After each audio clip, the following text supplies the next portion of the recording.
মোদির সঙ্গে বৈঠক, শেখ হাসিনার বিষয়ে সরাসরি নাকচ করলেন ট্রাম্প।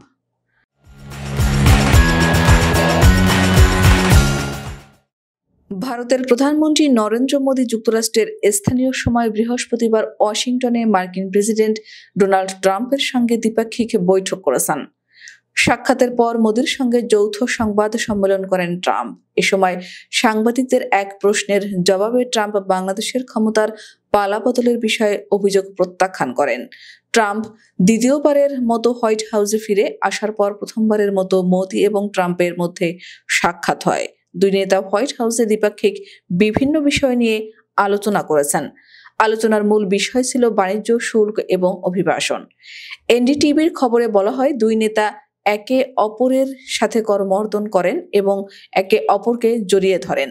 এরপর তারা একসাথে বসে দ্বিপাক্ষিক আলোচনার পরে হোয়াইট হাউসে আন্তর্জাতিক সংবাদ মাধ্যমের সামনে বক্তব্য রাখেন। দুই নেতা সাংবাদিকদের প্রশ্নের উত্তর দেন। এ সময় উঠে আসে বাংলাদেশ প্রসঙ্গটি। প্রশ্ন করা হয়, বাংলাদেশের ক্ষমতার পালাবদল ও নোবেল বিজয়ী ডক্টর মোহাম্মদ ইউনূসের নেতৃত্বে সরকার গঠনে বাইডেন প্রশাসনের ডিপ স্টেট জড়িত থাকার অভিযোগ রয়েছে। উত্তরে ট্রাম্প বলেন, আমেরিকা বাংলাদেশে জড়িত ছিল না।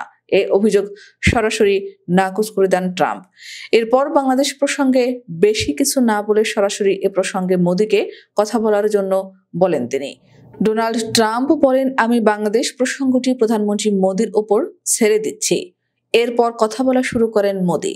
যদিও মোদি বাংলাদেশ প্রসঙ্গে কোনো কিছু না বলে ইউক্রেন সংকট নিয়ে কথা বলা শুরু করেন।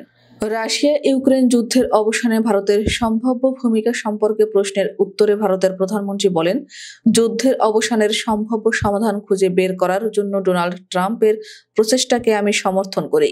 বিশ্ব একরকম মনে করে যে ভারত যুদ্ধের সময় নিরপেক্ষ ছিল, কিন্তু আমি আবারও বলতে চাই যে ভারত নিরপেক্ষ ছিল না, বরং এটি শান্তির পক্ষে ছিল। এর আগে ডোনাল্ড ট্রাম্পের প্রশংসা করে মোদি আরো বলেন, প্রেসিডেন্ট ট্রাম্প যেভাবে সর্বদা তার দেশকে প্রথমে রাখেন তার জন্য আমি কৃতজ্ঞ। আমিও তাই করি। এটি এমন কিছু যা আমাদের মধ্যে মিল রয়েছে। জবাবে ডোনাল্ড ট্রাম্প আরো বলেন, তিনি ভারতে দুর্দান্ত কাজ করছেন এবং তিনি এবং আমার মধ্যে দুর্দান্ত বন্ধুত্ব রয়েছে। আমরা আমাদের জাতির মধ্যে সম্পর্ক আরো জোরদার করে চলব। উল্লেখ্য, মার্কিন প্রেসিডেন্ট হিসেবে ডোনাল্ড ট্রাম্প দ্বিতীয়বার ক্ষমতা গ্রহণের পর প্রথমবার তার সঙ্গে সাক্ষাৎ হয়েছে ভারতীয় প্রধানমন্ত্রী নরেন্দ্র মোদীর। বৃহস্পতিবার হোয়াইট হাউসে বৈঠকে বসেন দুই নেতা। ট্রাম্প জানিয়েছেন, নরেন্দ্র মোদী যুক্তরাষ্ট্রের জন্য ভারতের শুল্ক নীতি শিথিল করা, তাদের কাছ থেকে আরো তেল, গ্যাস এবং যুদ্ধ বিমান কেনার বিষয়ে আগ্রহ প্রকাশ করেছেন। তবে বার্তা সংস্থা রয়টার্স বলছে, ভারতের এই পদক্ষেপে তাৎক্ষণিকভাবে দুই দেশের বাণিজ্য অচলাবস্থা সমাধান করবে না। কারণ হোয়াইট হাউসে দুই নেতার বৈঠকের কিছুক্ষণ আগে ট্রাম্প ভারতের বাজারে মার্কিন ব্যবসায়ীদের জন্য প্রতিকূল পরিবেশ নিয়ে কঠোর মন্তব্য করেন এবং মার্কিন পণ্যের উপর শুল্ক আরোপকারী দেশগুলোর জন্য পাল্টা শুল্ক ব্যবস্থা চালুর পরিকল্পনা ঘোষণা দেন। প্রসঙ্গত, ক্ষমতাচ্যুত প্রধানমন্ত্রী শেখ হাসিনার প্রধান বৈদেশিক পৃষ্ঠপোষক হিসেবে খ্যাত ভারতের প্রধানমন্ত্রী নরেন্দ্র মোদী আবারও যুক্তরাষ্ট্রের প্রেসিডেন্টের সঙ্গে দ্বিপক্ষীয় বৈঠকে বাংলাদেশ সংক্রান্ত বিষয়গুলি নিয়ে আলোচনা করেছেন।